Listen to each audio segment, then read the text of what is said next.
25 years was primarily through the friendship of Matt and I. And the one thing I can say about Jim is he was always gracious and welcoming a bunch of teenage guys in the home. And I remember I used to always come to the beach house and meet Matt. Matt would say, "Come on over, we're gonna hang out and surf." Jim was always working on the house.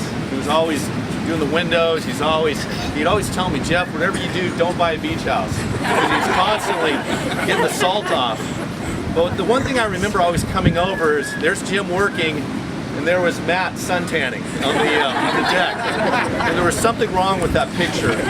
But I remember Jim never criticizing Matt, or never even criticizing us boys as we were making a lot of noise in the house. And but the one thing I remember, just again sharing with Matt and then sharing in a note, is Jim was always welcoming in his home.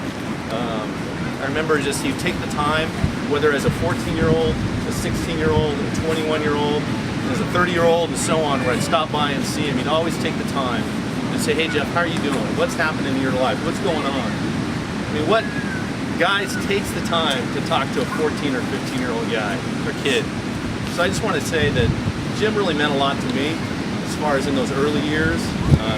I really felt like I had a friendship with him. And it was always neat to go by and see him. And definitely going to miss him. So definitely appreciate and love Jim Enright.